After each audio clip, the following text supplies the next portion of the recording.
दर्शकों, आपको पता है कि खेदड़ गांव के अंदर लगभग 115 दिन तक धरना चला था। उस धरने के दौरान एक कैजुअलिटी हो गई थी जिसमें एक व्यक्ति की मौत हो गई थी। जी हाँ, एक व्यक्ति की मौत हो गई थी, नाम था धर्मपाल। मेरे पीछे आप ये तस्वीर देख पा रहे हैं, ये प्रतिमा लगाई गई है, ये धर्मपाल की है।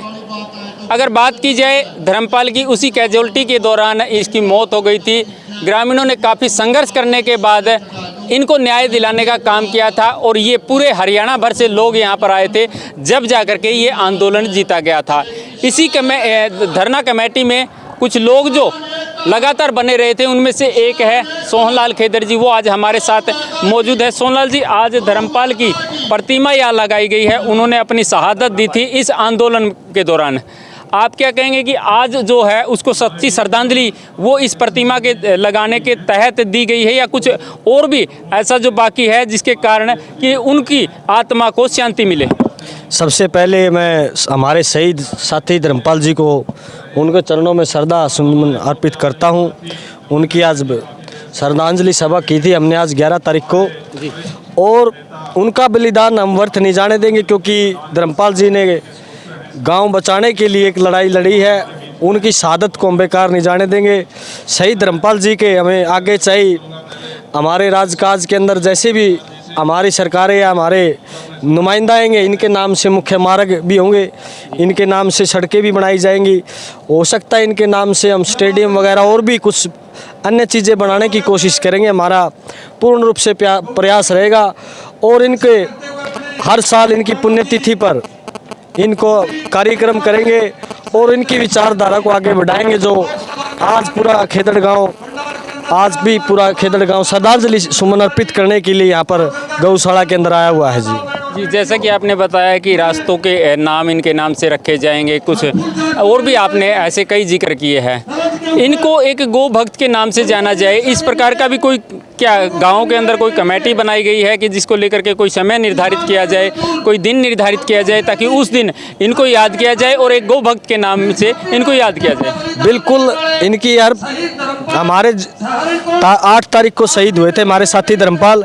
हम हर साल 8 तारीख को यहाँ पर कार्यक्रम करेंगे, और यहाँ पर उनको गौभगत, बिल्कुल वो गौभक्त सच्चे थे, इसमें कोई दोराई नहीं है। उनको पूर्ण रूप से दर्जा दिया जाएगा, और गांव के लोग तो आसपास के किसान मजदूर संगठन जितने भी साथी हैं वो बिल्कुल उपाधि हमारे शहीद साथी धर्मपाल को गौभगत की उपाधि बिल्कुल दे चुके हैं जी वो।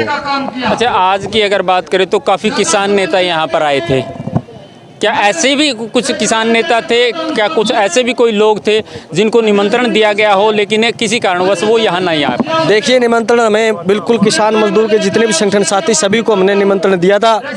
जैसे व्यस्त सिस्टम होता है, आजकल अपने खेत क्यार में भी काम धंधा चला हुआ है, और जो काफ़ी साथी बाहर पार्टी के प्रोग्रामों में गए हुए हैं वो आ नहीं पाए, लेकिन फिर भी हमारे बड़े बड़े नेता यहाँ पर श्रद्धांजलि देने के लिए यहाँ पर बिल्कुल आए हुए हैं जी। आज ये बिल्कुल हमारे साथ श्रद्धानंद राजली जी है, ये भी इसी कमेटी के सदस्य रहे हैं। श्रद्धानंद जी, आज इनकी प्रतिमा लगाई गई है, क्या कहना चाहेंगे? देखिए, आज धर्मपाल सारण जी की जो प्रतिमा लगाई गई है, ये हमारे लिए गौरव की बात है।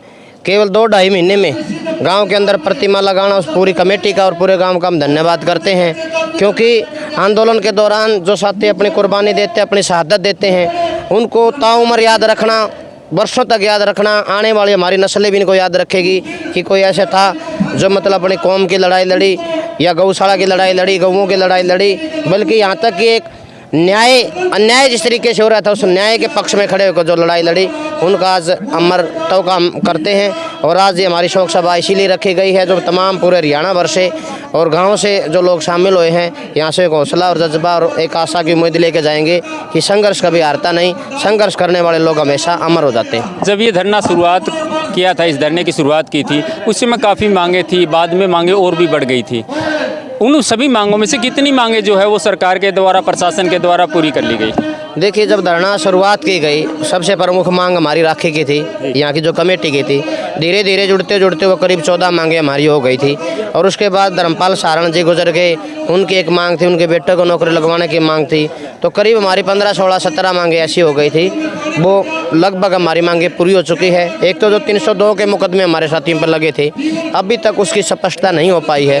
वो मुकदमे हमारे अभी तक साथियों पर लगे हुए हैं, वो खारिज नहीं हो पाए हैं। अच्छा, जो 2-3 साथी अंदर गए थे वो उनकी बात कर रहे हैं आप? उनकी नहीं, उनके अलावा 10 साथी नामजद थे जिनके पर मुकदमे दर्ज थे। अभी तक उनका स्पष्ट नहीं हो पाया है। हमारे शीर्ष नेतृत्व जाकेश टिकैती चनूनी साहब भी आज आए हुए थे, उन पर बातचीत की कि कमेटी पुनः मीटिंग करके इसका संज्ञान लेगी और पुनर्विचार करते हुए आगे के हमारे आंदोलन की रूपरेखा जो नए तरीके से हम तैयार करेंगे। धर्मपाल के परिवार के किसी एक सदस्य को नौकरी देने की बात कही थी, उसमें क्या कुछ चल रहा है? देखिए, धर्मपाल के एक सदस्य को नौकरी देने की जो बात कही थी, इसको जो कंपनसेशन की बात हुई थी, वो लगभग हमारी मांगे पूरी हो चुकी है। और दूसरी जो मांगे हैं, एक आध मांग जो हमारी है अभी वो साइलेंट रख रखी है सरकार ने, स्पष्टता उस पर नहीं की है। उसका हम संज्ञान लेते हैं, उस पर स्पष्ट हमारी जो चीज़ें हैं, जो हमारी मांगे थी, टेबल के ऊपर जो समझौता हुआ था, उसके ऊपर बात करेंगे। अगर हमारी कोई मांग पेंडिंग रहती है तो उसके ऊपर आंदोलन फिर दोबारा से बात करेंगे। जी बिल्कुल। दर्शकों, मैं तस्वीरें आपको खेदड़ गांव की दिखा रहा था, जहां आज धर्मपाल की प्रतिमा लगाई गई है, क्योंकि इस गांव में जो एक धरना चला था, लगभग 115 दिन तक वो धरना चला था, उस दौरान धर्मपाल की मौत हो गई थी। आज की अगर बात करें तो आज उनकी प्रतिमा यहाँ पर लगाई गई है। उनको सच्ची श्रद्धांजलि के रूप में ये प्रतिमा लगाई गई है। यहाँ आज भी काफ़ी लोग यहाँ पर पहुँचे हुए थे, लेकिन कुछ अगर बात की जाए उनकी मांगों की तो कुछ मांगे जो वो है वो अभी पेंडिंग है। तो दर्शकों, लगातार इसी प्रकार से बने रहिएगा हमारे साथ। हम तमाम मुद्दों की अपडेट को लेकर के आपके बीच में आते रहेंगे। अपने सहयोगी के साथ मैं आपका साथी नरेश कुमार।